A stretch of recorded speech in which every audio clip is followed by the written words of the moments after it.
Par la suite, ça va changer. Et quand on va confier la bataille d'Alger aux parachutistes, aux fameux 4 colonels des parachutistes, ça va changer de gamme. Parce que là, il y a déjà le 5e bureau qui est derrière et qui œuvre à la récupération des populations. Parce qu'en fait, avec ces atermoiements, ces changements de gouvernement, on perd. Ils doutent. Les Européens commencent à douter, il y en a, grâce à la propagande à Nice ce matin, pour acheter des appartements qui se tirent et qui viennent à Nice. Hein. Et quant aux Arabes, ils commencent à se dire, bon, c'est plus jamais le même chef, tac, tac, tac, tac, bon, ils commencent à douter. Le 6 février 56, quand Guy Mollet vient, il y a ce soulèvement, bon, il y a un tassement du côté du FLN, et tout de suite, comme je l'ai dit, 2 mois après, commence cette fameuse bataille d'Alger, entre guillemets. Bataille d'Alger qui va être évidemment gagnée, on peut dire, par les parachutistes et massus, parce que, fort, les colonels ont tous fait l'Indochine. Et Bijard, Masselot, Trinquier, Ducasse. Il faut savoir que sur ces 4 colonels, il y a 2 qui sont pieds noirs déjà. Ducasse et Masselot. On fait l'Indochine. Sur les 4, il y en a 3 qui ont été prisonniers des Viet. Et ils ramènent leur expérience. Et là, à partir de 56, va être mis en place, c'est une course de vitesse en fait, met en place ce 5e bureau, qui est en fait l'action psychologique. Qu'est-ce qu'ils font? La première chose, c'est le quadrillage. Le quadrillage, il avait ramené l'Indochine. Le quadrillage, c'est une idée japonaise. Quand les Japonais ont occupé, avec tous les problèmes qu'ils avaient, la Chine, ils ont eu des tas de problèmes, parce que occuper la Chine, même si on est japonais, c'est difficile. Ce quadrillage, c'est un système très simple. Il fallait y penser. Vous prenez un quartier. Par exemple, vous prenez l'immeuble. Les 2 immeubles qui sont là. Vous affectez à chaque appartement un numéro. Correctement, un numéro. Vous faites un recensement et vous allez dans le truc, je dis, bon, dans cet appartement, vous êtes combien d'habitants? Alors, il y a là, le mari, la femme et 3 enfants. Enfin, une fiche, dans l'appartement, il y a Mouloud Laziz, Fatima Laziz, Mokhtar, Chérif et Ali. Et il y a la fiche dans l'appartement, derrière la porte. Au poste de contrôle, il y a le double de la fiche. Et ça, vous le faites. Quand il y a un contrôle dans la journée, on frappe.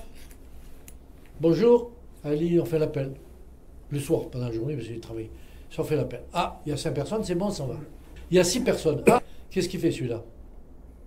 C'est mon cousin. Il n'a pas été se déclarer au poste.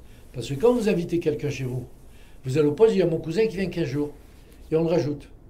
Quand vous partez 2 mois en vacances, vous le signalez et on sait que vous n'êtes pas là. Ce qui fait que quand il y avait le contrôle, dès qu'il y avait un gars en plus qui n'était pas signalé, c'est un suspect étant porté. C'est simple comme bonjour. D'autant plus que Trinquier, qui était un fin, il y avait des responsables d'îlots. Alors c'était en îlot, en sous-quartier et en quartier. Un responsable à chacun. Et Trinquier avait recherché dans les fiches ceux qui étaient sympathisants du FLN. Et il est nommé responsable d'îlot. Il est comprometté. Et les autres, sous la pression de l'armée, ils n'osaient pas dire non. Et c'est comme ça qu'ils tenaient, qu'ils arrivaient. C'est long à mettre en place, et quand ils l'ont mis en place, c'était en fait... Alors, la grande erreur, c'est de ne pas avoir appliqué ça aux Européens. Parce que, je sais que les Arabes, ils sont bêtes, mais pas tant que ça. Le gars, il avait compris que le quartier européen n'était pas quadrillé. Qu'est-ce qu'il faisait? Il a loué un studio dans le quartier européen. Et pourquoi on ne l'a pas fait dans le quartier européen? Parce que les Européens se sont mis à gueuler comment on va nous contrôler comme les Arabes. Encore une erreur. Et les notables musulmans, est-ce qu'ils étaient dans le quadrillage? Ben, s'ils habitaient en plein quartier arabe, oui. Mais s'ils habitaient comme la plupart dans les nouvelles villas sur Cuba et Birmandres Alger, ils étaient exactement pas contrôlés du tout. Comme ça que le principal état-major du FLN était à Cuba, en plein quartier européen. C'était tranquille. Et le mécanisme, c'est vrai que il fallait y penser, mais c'est très japonais. Tu vois. Hop, et ils avaient fait comme ça. Et c'est comme ça que ça va démarrer. Parallèlement, devant ce courant, comment il s'appelait ce capitaine qui commandait la basse Casbah, qui était au pied nord aussi. Il est arrivé, avec l'action psychologique, à en convaincre certains, ce qu'on a appelé par suite les Blutchow. Parce que c'était des Arabes qui rentraient avec l'armée et qui étaient habillés en Blutchow et qui faisaient les ouvriers de GA, du téléphone et qui allaient pour les passer comme ça, qu'ils avaient mis les bombes, les autres. Et qui faisaient la même chose. Mais c'est vrai que ce qui a perdu, ça a perdu Yassef Saadi. Et Ali les yeux bleus, ça les a perdus. Parce que ces Blutchow, ils s'étaient introduits partout. Et comme la musulmane est fluctuante, le gars, il a dit, tu vois, c'est la France qui est en train de gagner, hop, le type, il changeait. Et Yassef Saadi, il a été coincé comme ça. Il a été coincé comme ça par cette bataille d'Alger, mis en place par 5e bureau. Qui, à côté de ça, évidemment, il y avait tout team, il y avait la musique du premier zouave qui défilait dans la Casbah en jouant de la musique, et tous les petits Arabes qui suivaient derrière, qui faisaient plus depuis des années, sous la pression du FLN. Et véritablement, la bataille d'Alger a été gagnée par ces régimes. Alors évidemment, c'est là qu'est née la légende de la torture. Il est vrai que à Paris, Servan Schreiber et bien d'autres disent oui, mais il y a la torture. Alors, le grand aumônier de l'armée, je ne sais plus comment il s'appelait, les gardiens Feltin avait dit à l'époque, si il faut torturer 2 personnes pour empêcher l'attentat qui en tuera 10, il faut le faire. C'est très discutable. Mais en fait, c'était vu comme ça. Et c'est vrai que Alger a été assaini. Après, on est passé de tant d'attentats à une diminution. Pendant ce temps-là, évidemment, lentement, la rébellion allait vers l'ouest, parce qu'évidemment, on vivait au rang d'une façon assez... Il n'y avait pas le couvre-feu. Il y avait de temps en temps des attentats. Et puis, il y a eu une grande manifestation d'Arabes en 1957 à Oran. Mais disons que la population européenne étant majoritaire à Oran, ça posait moins de problèmes. Ça en posait par la suite. Mais là, ça faisait tache d'huile. Et la tension se relâchait. C'est-à-dire que l'année 50, fin 56 et 57, il y a eu un mieux. On soupirait parce que le contingent est arrivé. Il ne faut pas perdre de vue qu'on est arrivé à 400 000 hommes. Donc tout était quadrillé. Le long des voies ferrées, on avait construit des bastions avec un homme, un caporal et 4 hommes, hein, qui contrôlaient les voies nationales. Dans les fermes, les gens venaient s'installer dans la ferme.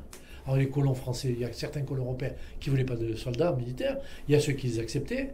Donc dans la ferme, on construisait une tour, hein, et il y avait un caporal et 4 hommes qui étaient là, qui montaient la garde avec un caporal, qui avait une doucette, qui contrôlait la route. Ce qui fait que ça se tassait. Lentement, ça se tassait.